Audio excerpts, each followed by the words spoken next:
ہر پاکستانی حکومت کہتی آئی ہے کہ پاک چین دوستی ہمالیہ سے بلند اور سمندر سے گہری ہے۔ کیا ایسی تشبیہ کبھی کسی برادر اسلامی ملک کے لیے بھی استعمال ہو سکتی ہے؟ کتنے مسلمان ممالک ہیں جہاں قانونی طور پہ مقیم پاکستانیوں کو 5 نہ صحیح 10 برس بعد ہی مقامی شہریت مل جاتی ہو، یا کبھی غیر قانونی تارکین وطن کے قیام کو جائز بنانے کے لیے کوئی قانون سازی ہوئی ہو؟ حکومتی جبر سے تنگ، سماجی اچھوت، عقیدوں کے مجرم، پیٹ کے مارے، روشن خیال یا بنیاد پرست، یہ سب سکون یا آزادی یا پناہ کی تلاش میں پہلا انتخاب کسی مشرق مغربی ملک کا ہی کیوں کرتے ہیں؟ مراکش سے انڈونیشیا تک 56 مسلمان ممالک ان کے ذہنی نقشے پہ کیوں نہیں ابھرتے؟ 90% پاکستانی طلباء و طالبات اعلی تعلیم کے لیے مہنگی مغربی درسگاہوں میں داخلے کی دعا ہی کیوں مانگتے ہیں، حالانکہ ترکی، مصر، خلیجی ریاستوں سے ملیشیا تک متعدد معیاری تعلیمی مراکز موجود ہیں۔ سب سے زیادہ پاکستانی شہری مسلمان ممالک کی جیلوں میں ہیں یا غیر مسلم دنیا کی جیلوں میں؟ سن 2000 سے 2012 تک پاکستان کو جن 10 ممالک نے سب سے زیادہ انسانی امداد دی، ان میں مغربی ممالک ہی سر فہرست کیوں؟ پاکستان پچھلے کئی برس سے سب سے زیادہ امریکی امداد حاصل کرنے والا تیسرا ملک ہی کیوں؟ حالانکہ پاکستان میں بھارت کے لیے کم اور امریکہ کے لیے زیادہ نفرت پائی جاتی ہے، پھر بھی برادر امیر مسلمان ممالک کے ہوتے ہوئے امریکی پیسہ اور IMF کے مشروط قرضے قبول کرنے کے پیچھے کیا کہیں انکہی مجبوریاں، مصلحتیں اور فوائد ہیں؟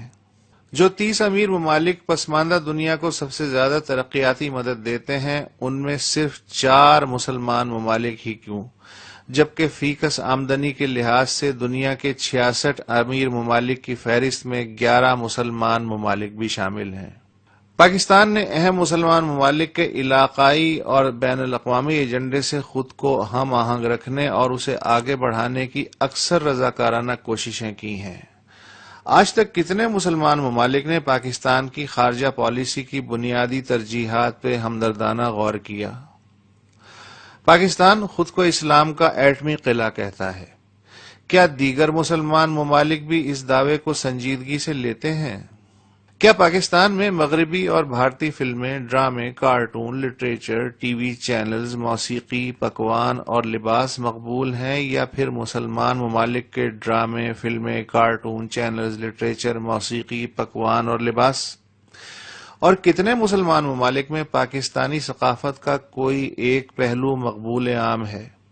کتنے پاکستانی انگریزی کے ساتھ ساتھ عربی، فارسی، ترک، بربر، ہاؤسا یا سواحلی بولنے میں دلچسپی رکھتے ہیں؟ اور کتنے عرب اور ایرانی انگریزی اور فرانسیسی کے ساتھ ساتھ اردو سیکھنے میں؟ تیسری دنیا جتنا بھی اسلحہ خریدتی ہے، اس میں سے آدھے سے زیادہ مسلمان بالخصوص مشرق وسطیٰ کے ممالک اٹھاتے ہیں۔ کیا یہ کھلونے مغرب، اسرائیل یا بھارت وغیرہ سے لڑنے کے لیے ہیں، یا انا کی تسکین، نمائش اور کرائے کی جنگوں میں استعمال کے لیے؟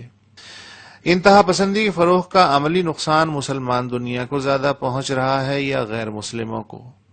کیا اس راستے پہ چلتے رہنے سے وہ قومی، علاقائی اور عالمی اسباب دور ہو سکتے ہیں جو اس انتہا پسندی کی بنیاد کہے جاتے ہیں؟ کیا مسلم سماج صرف رد عمل کے قلبی محور پہ ہی گھومے گا، یا کبھی اپنے دماغ کو عمل کا تازہ خون بھی پہنچا پائے گا؟